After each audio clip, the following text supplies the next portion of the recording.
Maintenant, après l'élection présidentielle qui vient de se dérouler donc en février 2010, s'ouvre une nouvelle page des relations bilatérales.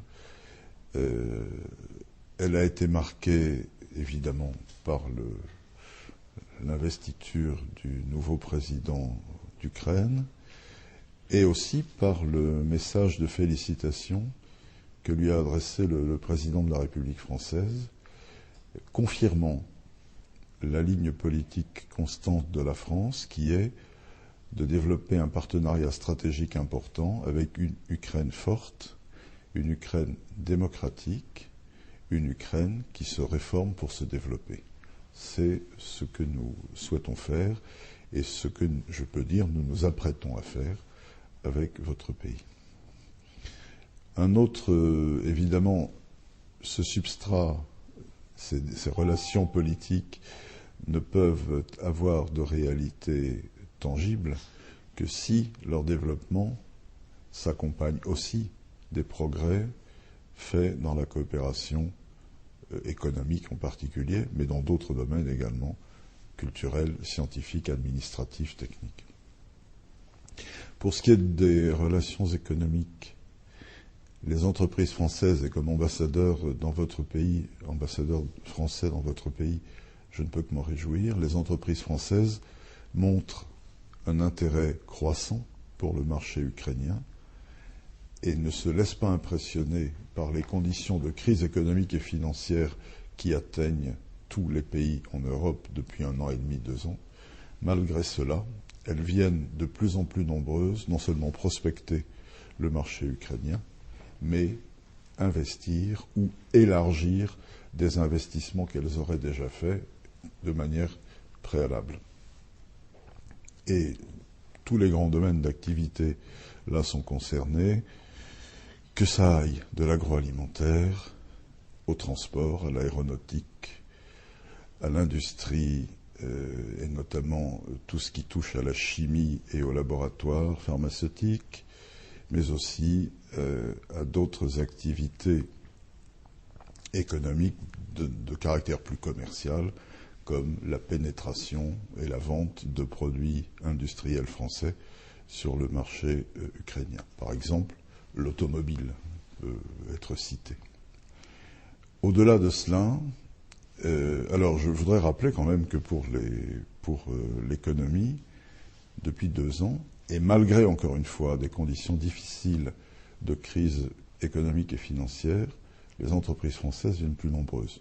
Je citerai volontiers l'exemple de votre salon Interagro.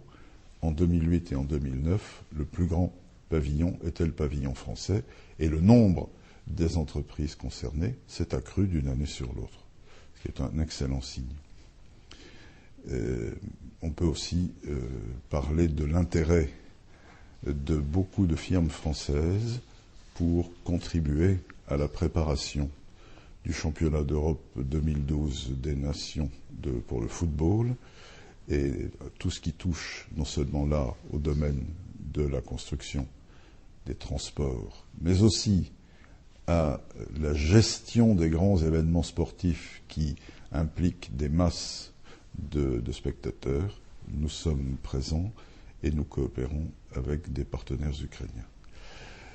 La culture, l'administration, la technique sont aussi des domaines de coopération que nous privilégions. Bon, la culture, c'est un trait caractéristique, si je puis dire, de la diplomatie française en Europe et dans le monde. Nous croyons et nous sommes activement participants.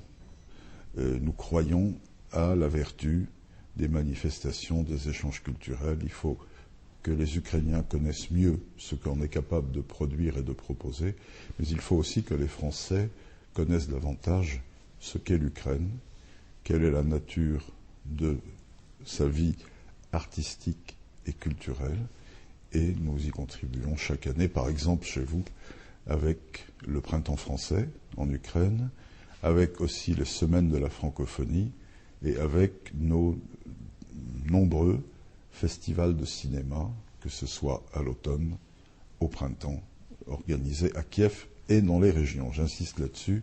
Nous veillons à ce que nos productions ne s'arrêtent pas seulement à la capitale, mais voyagent aussi dans les grandes villes des régions ukrainiennes. On va le refaire cette année 2010. D'ailleurs, dès la semaine prochaine, nous présentons le festival de la francophonie, qui est la première de ces nombreuses manifestations.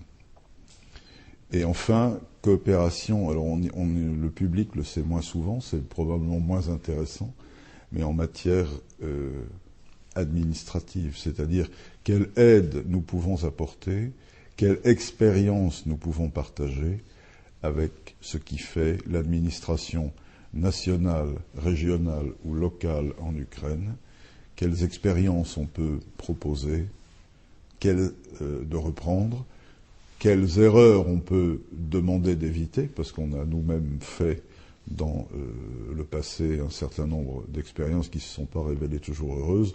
On peut donc partager tout cela. C'est ce que nous faisons, à la fois avec l'Académie d'administration publique, mais aussi avec la fonction publique ukrainienne au sens large.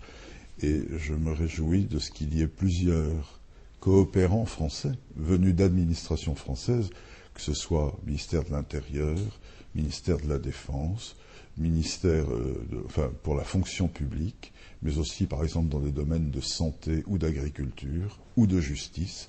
Nous avons présent en Ukraine auprès de vos administrations, parfois auprès de certains ministres du gouvernement ukrainien, des conseillers individuels ou équipes de conseillers français qui travaillent avec leurs collègues ukrainiens. Il y a un dernier domaine que je veux signaler qui me tient à cœur aussi. J'ai signé avec le ministre de la Jeunesse et des Sports des accords et conventions.